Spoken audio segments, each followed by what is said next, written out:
ఎలాంటి ఆపరేషన్ లేకుండా పైల్స్ సమస్యను శాశ్వతంగా పరిష్కరించబడును. Homeo care international. నమస్తే. మోహన్ బాబు కుటుంబంలో వివాదాలు రోజురోజుకి ముదురుతున్నాయి. ముఖ్యంగా ఇప్పటికే విష్ణు దుబాయ్ నుంచి ఆయన హైదరాబాద్ చేరుకున్నారు. అయితే విష్ణు బౌన్సర్స్ అదేవిధంగా మనోజ్ బౌన్సర్స్ ఇద్దరు కూడా కలబడినటువంటి పరిస్థితి. అయితే అసలు ఈ వివాదం ఎంత దూరం వెళ్తుంది అనేటువంటి దానిపై మనతో పాటు విశ్లేషణ చేయడానికి ఉన్నారు ప్రముఖ నిర్మాత కేతిరెడ్డి జగదీశ్వర్ రెడ్డి గారు జూమ్ కాల్లో ఉన్నారు. సార్ నమస్తే. నమస్తే అమ్మా.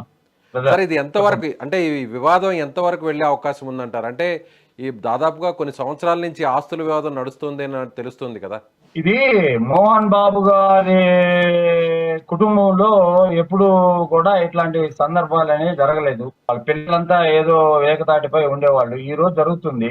మామూలుగా చెప్పాలంటే మోహన్ బాబు గారు కోపదారి, ఆయనకి ఎక్కువ కోపం ఉంటుంది. మీరు గతంలో ఉన్న ఇన్సిడెంట్స్ కూడా తీసుకుంటే ఈ లెజెండ్ అనే దాని మీద నేను ఆ రోజు చిరంజీవి గారికి లెజెండ్ అవార్డు ప్రొడ్యూసర్ కౌన్సిల్ ఇచ్చే రోజు కూడా పెద్ద గొడవ స్టేజ్ పైనే జరిగింది. కాబట్టి ఏంటంటే ఆయన ఆవేశపరుడు, ఆవేశంగా ఉంటాడు. ఇప్పుడు ఈ జరిగిన సంఘటన అనేది ఏంటంటే కుటుంబ కలహాలు అని చెప్పాలంటే ఒక రకంగా చెప్పాలంటే ఏంటంటే ఇద్దరు కోడళ్ళ మధ్య జరుగుతున్న సంగ్రామం ఏమో అని కూడా చెప్పవచ్చు. ఎట్లంటే చెప్పమంటారా, ఇప్పుడు ఆ అమ్మాయి వచ్చి రాజశేఖర రెడ్డి గారి తమ్ముడు కూతురు, ఇది మా విష్ణు భార్య. అదే విధంగా మనోజ్ భార్య వచ్చి భూమా అఖిల ప్రియ వాళ్ళ చెల్లెలు. ఈ విధంగా ఏమన్నా ఇంటర్నల్ క్లాషెస్ ఏమన్నా ఉన్నాయా? వేరు వేరు సంసారాలు ఉంటున్నారు. లక్ష్మి వచ్చి బొంబాయిలో ఉంటుంది, విష్ణు వచ్చి వేరే దగ్గర ఉంటున్నాడు.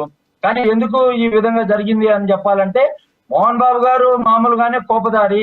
దాసరి నారాయణరావు గారు ఉన్నప్పుడు అన్ని కూడా సెటరేట్ చేస్తూ ఉండేవాడు. గతంలో కూడా ఒక నిర్మాతని నల్లమలుపు శ్రీనివాస్ రెడ్డి అని ఒక నిర్మాత 3 రోజులు షూటింగ్ చేయలేదని అతన్ని అతన్ని కొట్టిన సందర్భాలు కూడా ఉన్నాయి. ఇప్పుడు నిన్న మనోజ్ ఉన్నప్పుడు బౌన్సర్లు ఎందుకున్నారు, ఇంటి దగ్గర బౌన్సర్లు ఉండాల్సినంత అవసరం ఏముంది అని అంటే దాన్ని కూడా మనం ఆచరణలోకి తీసుకోవాల్సినంత అవసరం ఉంది. ఎందుకంటే దీన్ని అన్నిటిని నోరు విప్పాలంటే ఏంటంటే మోహన్ బాబు గారి మొదటి భార్య బిడ్డలు ఇద్దరు, ఎవరు లక్ష్మి, అదే విధంగా విష్ణు. రెండో భార్య ఇప్పుడున్న నిర్మల గారి కొడుకు ఈ మనోజ్. ఇప్పుడు నిర్మల గారి సమక్షంలో జరిగింది కాబట్టి నిర్మల గారు బయటకు వచ్చి కూడా చెప్పాల్సినంత అవసరం ఉంటుంది. ఎందుకు ఉంటుందంటే ఇది చాలా కాంట్రవర్సీగా వెళ్తుంది కాబట్టి. కోడలంటే తనకి ఇష్టం లేదు, కోడలు వచ్చి మొదటి భర్తకు పుట్టిన బిడ్డ అంటే తనకి ఇష్టం లేదు అనేది కూడా ఒక చెప్పుకుంటున్నారు. చెప్పుకున్నప్పటికీ కూడా కోడలంటే ఇష్టం లేదు. సేమ్ ఇంట్లో ఎట్లా పెట్టుకొని ఉన్నాడు, కోడలంటే ఇష్టం లేనప్పుడు పంపించేయాల్సినంత అవసరం అయితే ఉంటుంది. కాబట్టి ఏంటంటే మోహన్ బాబు గారి విద్యా సంస్థలు అయితేమి గతంలో 25% ఫ్రీ ఎడ్యుకేషన్ ఇస్తున్నాను అని చెప్పాడు. అదే విధంగా ఫీజు రియంబర్స్మెంట్ గురించి అతనికి కాలేజీకి రావాల్సిన డబ్బులు రాలేదని చెప్పి బహిర్గతమయ్యి ఆ రోజు చంద్రబాబు మీద రోడ్డు పైన ధర్నా చేయడం జరిగింది. ఆ తర్వాత రోజుల్లో కేతిరెడ్డి గారు ప్రస్తుతం ప్రధానంగా నడుస్తుంది అంటే మీరు కోడళ్ల మధ్య జరిగినటువంటి వివాదమే మెయిన్ రీజన్ అంటున్నారు. కానీ మీరు చెప్తున్న ఇప్పుడు ఆ కాలేజ్ గురించి అక్కడ ఉన్నటువంటి ఆస్తుల గురించి మొత్తం గొడవ అనేది వేరే రకమైనటువంటి వాదన వినిపిస్తుంది. కరెక్టేనంటారా? అదే కదా, కోడలు ఆస్తుల గురించి, ఆస్తుల వివాదం గురించి ఉంది. ఇది స్పెక్యులేషన్ లో ఏం నడుస్తుంది అంటే ఆస్తులు ఆల్రెడీ పంచడంలో సరిగా పంచలేదు అని నడుస్తుంది. అసలు పంచాడా లేదా అని చెప్పాల్సింది ఎవరు? వాళ్ళు చెప్పాలా. వీలునామా అనేది ఒకటి రాసుంటాడు కదా, రాసుంటే దాంట్లో ఏం రాసున్నాడు అనేది కూడా తెలియాల్సినంత అవసరం అయితే తప్పకుండా ఉంటుంది.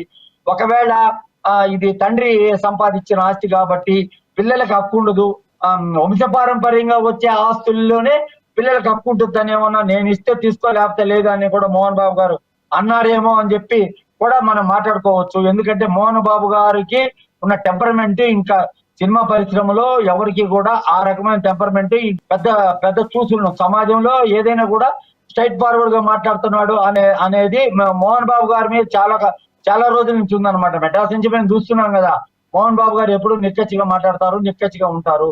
ఆయనే ఎంతో మందికి కుటుంబాలకి న్యాయము సలహాలు ఇచ్చిన వాడు. ఈ రోజు తన సంసారంలోనే ఈ రకంగా జరుగుతుంటే తీర్చుకోలేడా అనే వాదం కూడా ఉంది.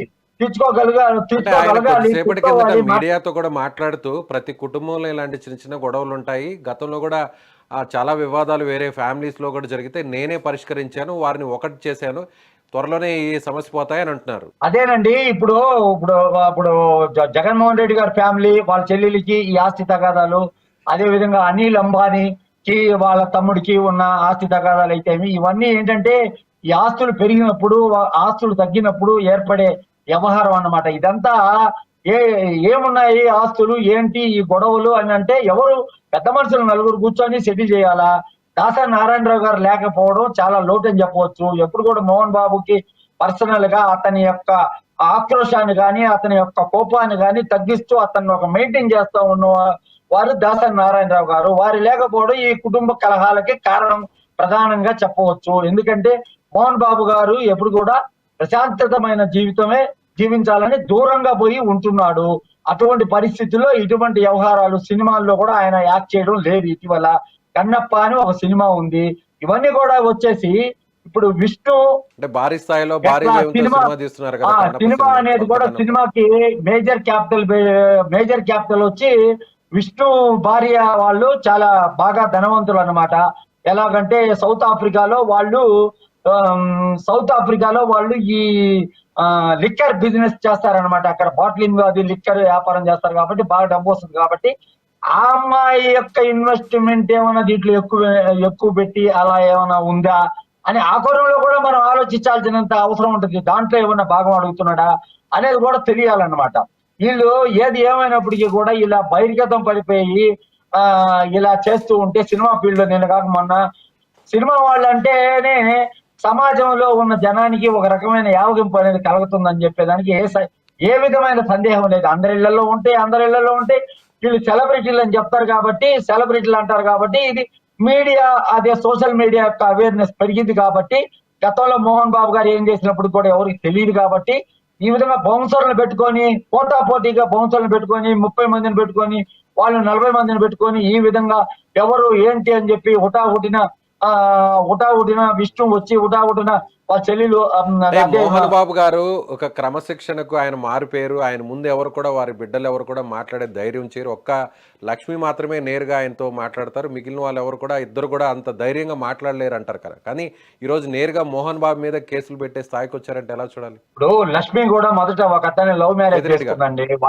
వాళ్ళ నాన్న కొన్ని సంవత్సరాలుగా లక్ష్మితో మాట్లాడలేదు. ఆ తర్వాత అమెరికాలో ఉంటుండింది. వదిలి వచ్చిన తర్వాత ఇక్కడ ఉన్నప్పుడు లక్ష్మి అంటే కొంచెం ఇష్టం. ఒకే అమ్మాయి కాబట్టి అతను కొంచెం ఇష్టంగా క్యాజువల్ గా ఏదన్నా డాడీ అది ఇది అని చెప్పి ఏదో ఆయన అంటే ఇష్టపడే విధంగా చేసుకుందని చెప్పవచ్చు. ఆ అమ్మాయి అంటే ఇష్టమేను.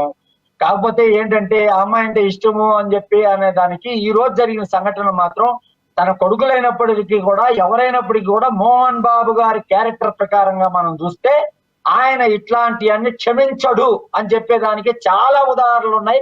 కొన్ని వందల ఉదాహరణలు ఉన్నాయి. ఏ విషయాన్నైనా స్ట్రైట్ ఫార్వర్డ్ గా మాట్లాడతాడు. తన కొడుకులైనప్పటికీ ఒక న్యాయము, ఇంకోరైనప్పుడు ఒక న్యాయము అనే సిస్టమ్ అతని దగ్గర ఉండదు.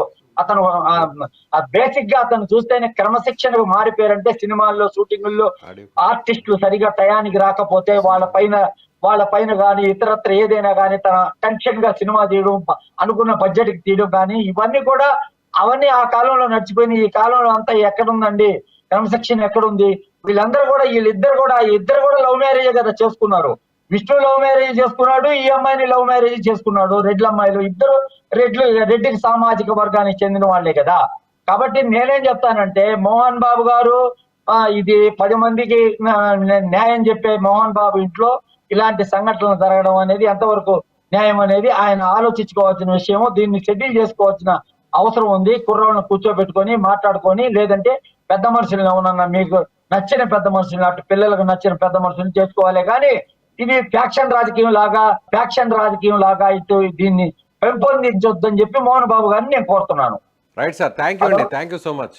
ఇది నిర్మాత కేతిరెడ్డి జగదీశ్వర్ రెడ్డి గారు చెప్తున్నట్టుగా ఖచ్చితంగా మోహన్ బాబు గారు ఆయన ఎప్పుడు కూడా ముక్కుసూటిగా ఉంటారు. ఆయన నేరుగా కూడా కాస్త కోపంతో ఆవేశంతో మాట్లాడతారు. కానీ ఆయన కుటుంబంలో ఇలాగ జరగడం అనేది కూడా ఎవరు కూడా అసలు ఆ స్థాయిలో ఊహించలేకపోతున్నారు. ముఖ్యంగా దాసరి నారాయణరావు గారు లేని లోటు చాలా స్పష్టంగా కనిపిస్తుంది. ఎప్పుడు కూడా మోహన్ బాబు గారు ఎంత ఆవేశంగా ఉన్నా కూడా దాసరి కంట్రోల్ చేస్తూ వచ్చేవారు. కానీ ఈ సమస్యని ఎలా పరిష్కరిస్తారో కూడా ఇండస్ట్రీ మొత్తం అంతా కూడా వేచి చూసే పరిస్థితుందని ఆయన చెప్తున్నారు. Thank you so much.